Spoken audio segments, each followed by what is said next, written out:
There was a time when the heaven and the earth were not yet separated.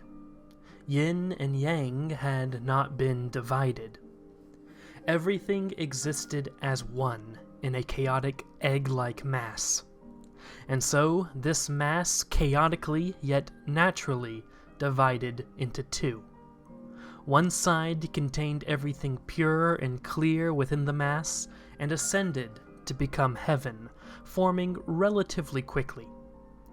The other side contained everything heavy and impure, settling down to slowly form the earth with some difficulty, going through a phase where the lands floated upon the earth as if the earth were water.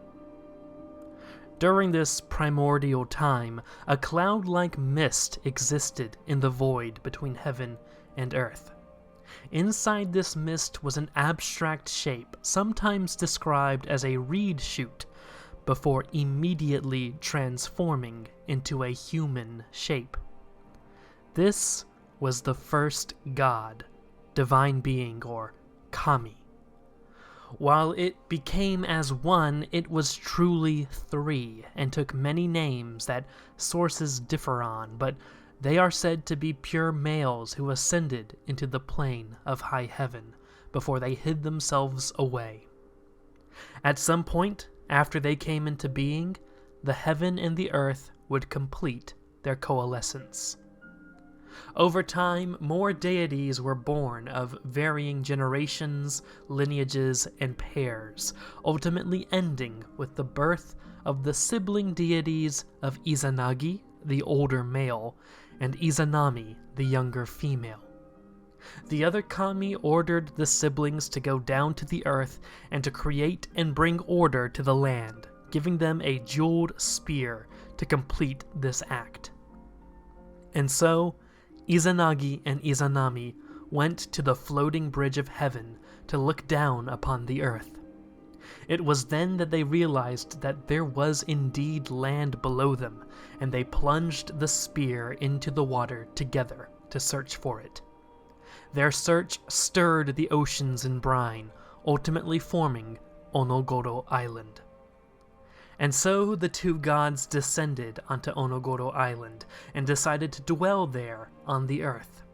They created a great palace for them to live in, as well as a heavenly pillar. The two fell in love and decided to continue their task of bringing about order with the creation of nations while being husband and wife.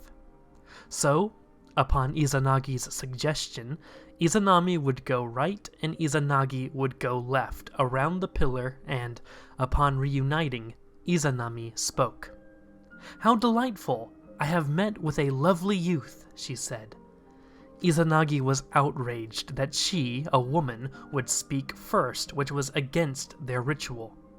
"I am a man and by right should have spoken first. How is that, on the contrary, thou, a woman, shouldst have been the first to speak?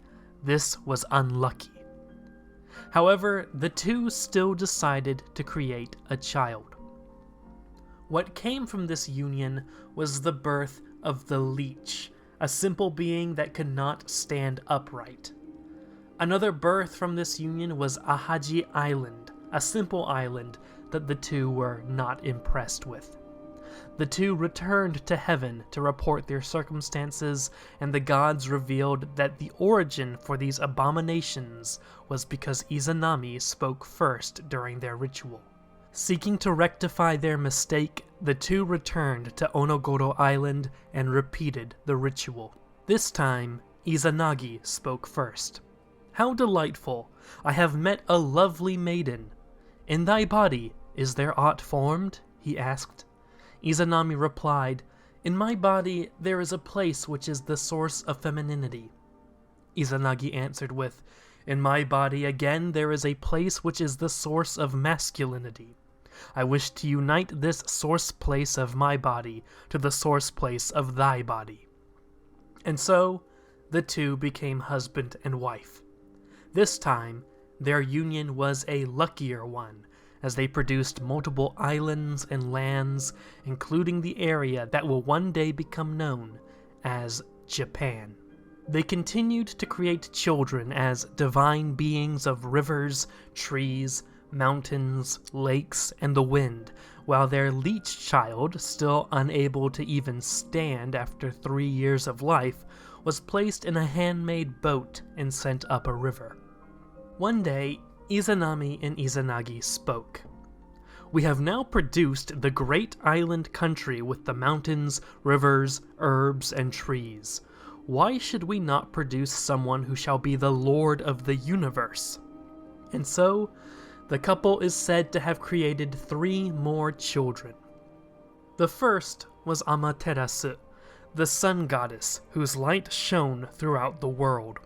Izanagi and Izanami celebrated the birth of Amaterasu, saying, "We have had many children, but none of them have been equal to this wondrous infant. She ought not to be kept long in this land, but we ought of our own accord to send her to heaven and entrust her the affairs of heaven." During these days, heaven and the earth were not far, and one could travel between the two through a simple ladder, which Amaterasu used to return to heaven. The next child to be born was Tsukiyomi, the moon god, who was the consort of Amaterasu, and was sent to heaven to share in her government. Susanoo was the next child to be born, with a fierce temper and a nature to give in to cruelty. Susanoo caused much chaos and destruction in the world, and the gods criticized him as being exceedingly wicked and unfit to rule over the world, expelling him away. Finally, Izanami began to give birth to her last god. This kami was more destructive than its kin, and Izanami took ill, vomiting and excreting other liquids and matter I'd rather not talk about, all of which became their own kami. Feverish and finally actually burning, Izanami was killed to give birth to the fire god, Kagutsuchi. Izanagi ran to Izanami's body and cried, his tears becoming kami as well. Izanagi decided that a new child was decidedly not worth the life of his wife, and he drew his sword, slaying Kagutsuchi. Pieces of Kagutsuchi became their own kami, and the dripping blood also became their own kami as well. Izanagi was grieved, and he solemnly buried Izanami. As time went by, Izanagi continued to grieve for Izanami, finally deciding to return to her burial place. On his way, he received messages from messengers from Yomi, the underworld, who conveyed a message from Izanami. "I and thou have produced countries. Why would we seek to produce more? I shall stay in this land and will not depart along with thee." Nevertheless, Izanagi continued on to his wife's burial place. To his surprise, he found Izanami appearing seemingly alive and well by her grave, and the two began to talk. "Thine augustness, my lovely younger sister, I have come because I sorrowed for thee. The lands that I and thou made are not yet finished making, so come back," Izanagi pleaded. "My lord and husband, why is thy coming so late? I have already eaten of the cooking furnace of Yomi. Nevertheless, as I reverence the entry here of thine augustness, my lovely elder brother, I wish to return. Moreover, I will discuss it particularly with the deities of Yomi. Nevertheless, I am about to lie down and rest. I pray thee, do not thou look on me," Izanami said. With that, Izanami disappeared into a palace as the scenery shifted. It became clear to Izanagi that something was wrong, and that he was not where he thought he was. After Izanami was in the palace for a long time, Izanagi lit a torch and entered the palace to see his wife, opposing her demands for him. It was there that Izanagi saw that Izanami was in reality a walking corpse, putrid with maggots and evil gods called thunders. Izanagi was shocked by the appearance of his wife and realized where he was. "Nay, I have come unawares to a hideous and polluted land," he cried as he ran away. Enraged, Izanami called out, "Why didst thou not observe that which I charged thee? Now I am put to shame. Thou hast seen my nakedness. I will in turn see thine." With that, Izanami sent out the thunders, Shikome, or ugly female spirits, and 1,500 warriors of Yomi to pursue Izanagi and kill him. Izanagi drew and brandished his sword as he ran, throwing down parts of his clothes that turned into foods like peaches to distract and slow down his enemies. He would give thanks to the peach, declaring, "Like as ye have helped me, so must ye help all living people in the central land of reed plains when they fall into bad circumstances and be harassed," giving peaches a sacred role. After creating a river that separated himself from the evil gods, Izanami herself pursued Izanagi. However, Izanagi had reached the pass into the land of the living, where he lifted a humongous boulder and placed it at the entrance of Yomi, blocking off Izanami. Izanagi called out to his wife, "Our relationship is severed. I will not submit to be beaten by a relation. It was weak of me at first to sorrow and mourn on account of a relation." Izanami replied, "My dear lord and husband, if thou sayest so, I will strangle to death the people of the country which thou dost govern, 1,000 in one day." Izanagi responded, "My beloved younger sister, if thou sayest so, I will in one day cause to be born 1,500. Come no further." And with that, Izanagi turned to go on his way, leaving the dark province of Izumo to Onogoro Island.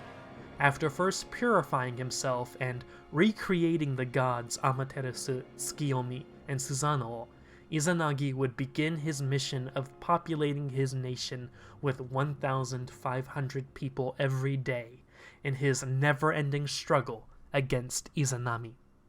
Such was the tragedy of the patriarch and matriarch of the Age of the Gods.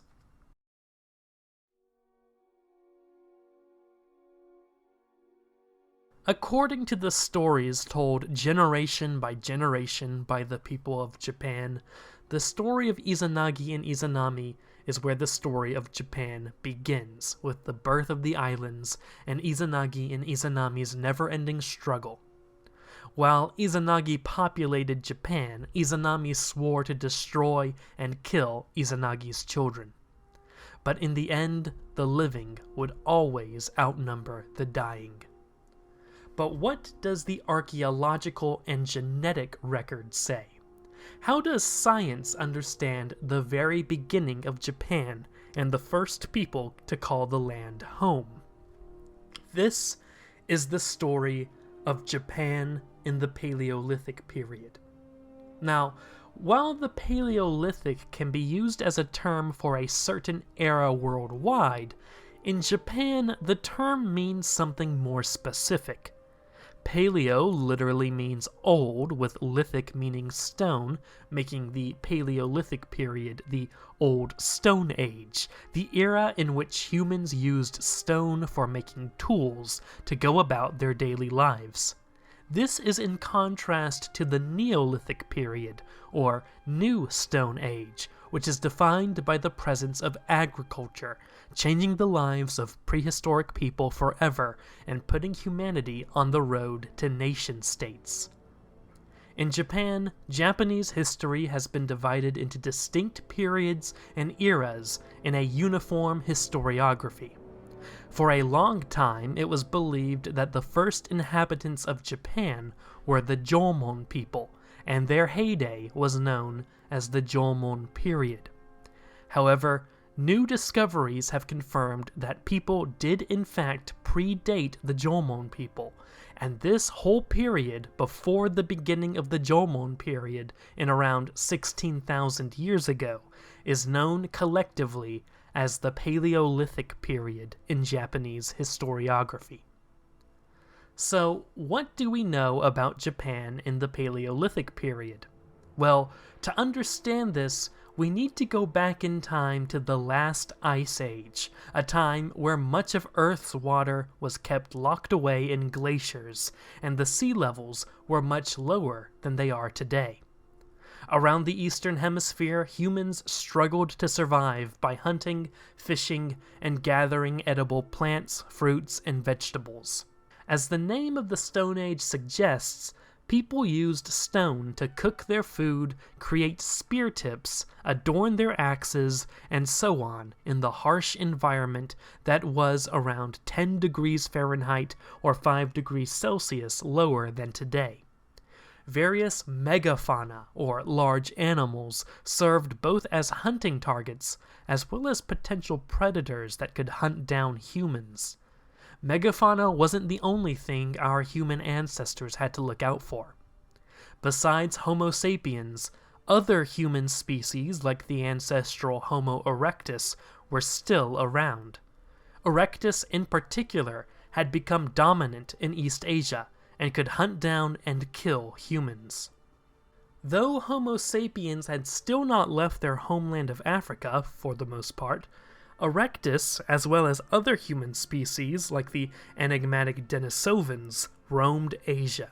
At this point in time, the land that would become known as Japan existed as a peninsula, or land bridge, with the rest of the East Asian continent. While there is no direct proof of Homo erectus in the land that would become Japan, it wouldn't be a stretch to assume Homo erectus following their prey could have entered Japan long ago. There have been attempts to prove Erectus's presence in Japan, but many of these have been forgeries. But the absence of evidence is not proof of absence. As what we know about Homo erectus and the Paleolithic world expands, we may find that Erectus in fact lived in many places we have not yet found proof for, such as Japan or the Americas. Nevertheless, Erectus seems to have gone extinct or developed into different species by around 100,000 years ago, and likely disappeared from Japan as well at this time, during the difficult Ice Age to which they were not accustomed. Humans would not return to the land of Japan for tens of thousands of years until we get the first confirmed record of people moving into Japan. If Homo erectus had been the first humans to call Japan home, these new inhabitants to recolonize Japan were very, very different. These people came from the south, crossing from Taiwan either through land bridges or even using some form of rudimentary sea craft to reach their destination, traveling through the lands that would one day become the Ryukyuan island chain before eventually reaching Kyushu and mainland Japan, reaching the north of Honshu. Whether or not there were land bridges at this time is disputed, but it seems the migration may have been sparked by a large population density on continental East Asia, as well as the migration of large prey into Japan. These people were an Austro-Melanesian hunter-gatherer people known as the Hoabinhian people. Officially classified as a specific group of people in the Neolithic Vietnam, the Hoabinhian culture has been studied and fully realized by further study to be a basal source of ancestry in East Asia and beyond. The Hoabinhians were descendants of the first wave of long-lasting human migrants out of Africa from the event known as Out of Africa II, around 100,000 years ago. Pushes into India and the birth of the ancestral South Indians by around 70,000 years ago continued that southern dispersal along the coast until these people emerged in Southeast Asia. By 40,000 years ago, the Hoabinhians, a branch of these early travelers, had become widespread in East Asia as they hunted their prey like the Nauman elephant, brown bears, giant deer, tigers, wolves, and monkeys. The population of Southeast Asia had become denser and denser, making hunting difficult. As Hoabinhians learned about the lands filled with the unhunted animals in the northeast, they began to migrate from places like Taiwan into Japan. And so, around 38,000 years ago, the Hoabinhians arrived in the southern Ryukyus, slowly moving up through Kyushu and into Honshu, hunting and fishing as they traveled. How far they reached into Hokkaido and beyond is unknown, but the fact that people with some sort of Australo-Melanesian DNA could be found in Beringia and contributed to the American Indians shows that, if not Hoabinhians, then a related people reached as far as the northeast extremity of Siberia. Upon entering Japan, archaeology and genetics know these Hoabinhians by a new name, that being the Minatogawa people, named after the original specimen located in Okinawa, an island to the south of Japan. Perhaps these were the 1,500 people Izanagi would refer to. The Minatogawa people brought with them conical-style ground stone and polished stone, a tool they created significantly earlier than the rest of the world, who might not develop them for another 20,000 years. In addition to this, they soon established trading routes that showed evidence of seafaring, especially as tools were built from obsidian, a resource they may only have had access to due to a mine in Kozushima beyond the sea. Advanced technology, tools, seafaring, and obsidian working were all characteristics of Paleolithic Japan. While they were relatively advanced from a technological standpoint, the geography of Japan was not kind to the Minatogawa.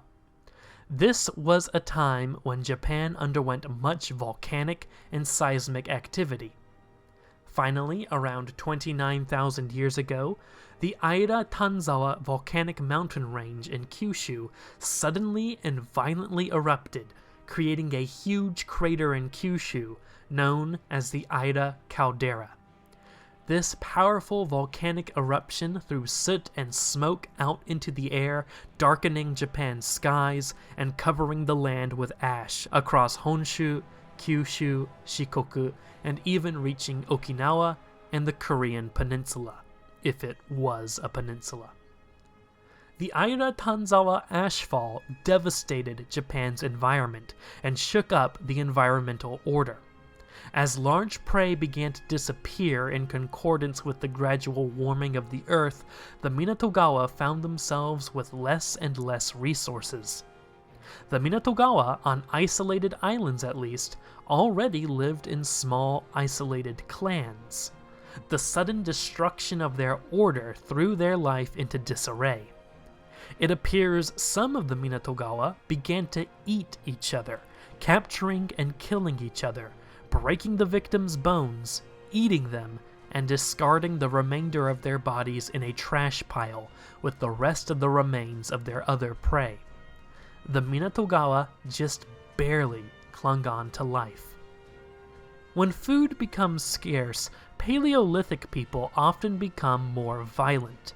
The Aira Tanzawa event marked a new period within the Paleolithic, where the Minatogawa began to create more weapons and knives.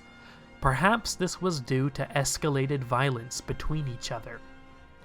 Nevertheless, over time, this age of strife would come to an end. Nature heals, and Japan's environment stabilized as an abundance of food returned to the country by around 25,000 years ago, thousands of years after the initial volcanic bombardment. The Minatogawa are able to lift their heads and face a brave new world. On the other hand, the abundance of food will attract a new group of people to dare to cross the land bridge, or, depending on which theory you subscribe to, the sea. Once again, people from the continent will play a role in the soon-to-be island country. 50,000 years ago, a new group of people entered North and Central Asia. These Eurasians eventually split, with one group headed west, known as the West Eurasians.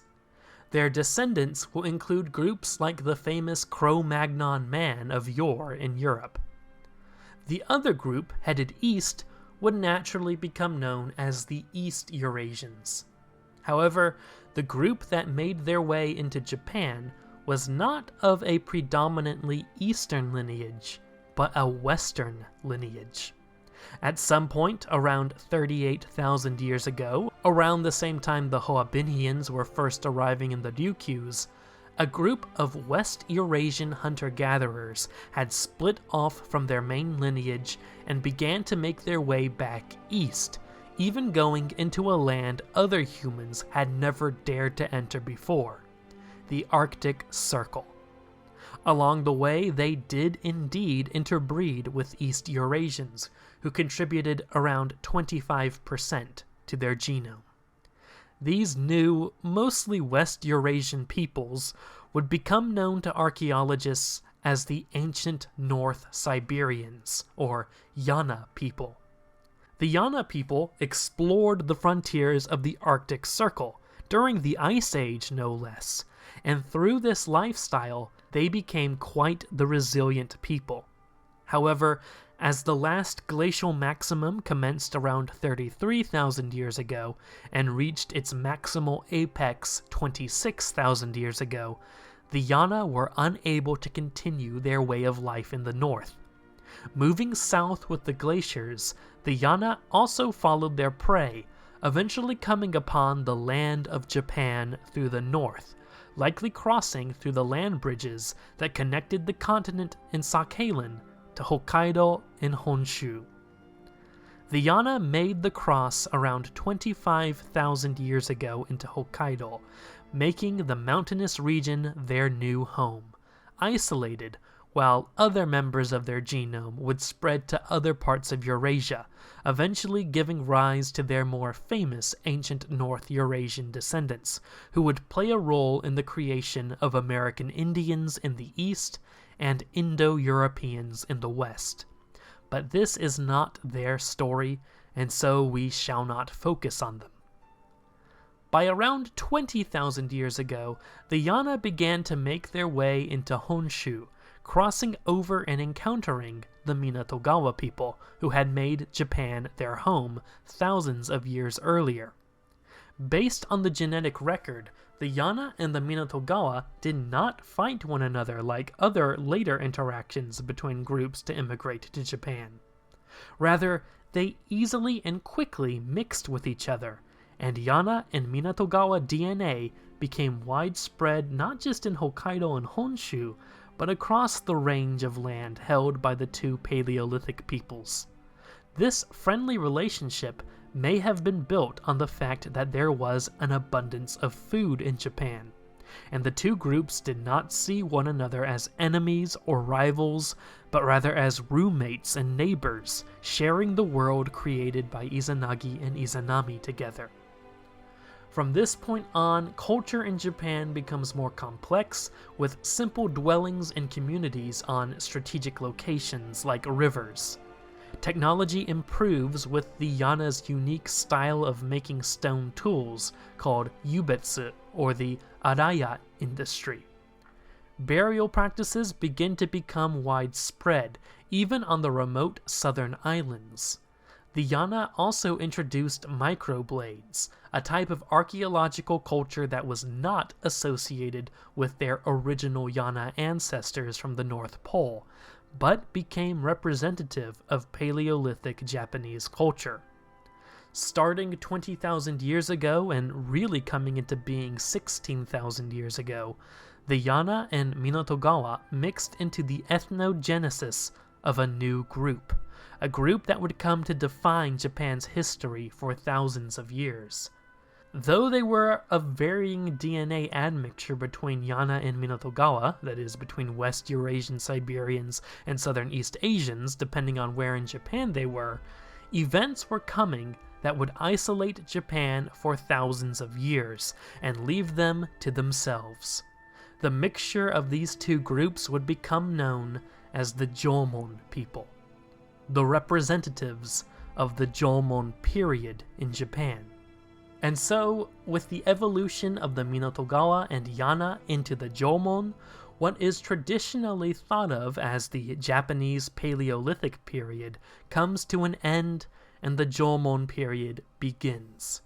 From the first of the Hoabinhians in Japan to the birth of the Jomon, we have covered 22,000 years of Japanese history, and one that is fundamental to life in the region. Though the Jomon would only make up of, on average, 10% of the later Japanese population today, these mysterious groups captured the attention of historians, Japan lovers, ethnologists, archaeologists, and anthropologists all around the world due to its unique and separateness from the rest of the East Eurasian continent. They survived the perilous journeys by sea and disastrous volcanic catastrophes and rapidly moving glaciers and the unforgiving cold of the North Pole. And though they are not really with us anymore, Izanagi's 1,500 people have left their mark. Are you like me and are interested in the history of the world, whether it be in the deep past, the Middle Ages, or today?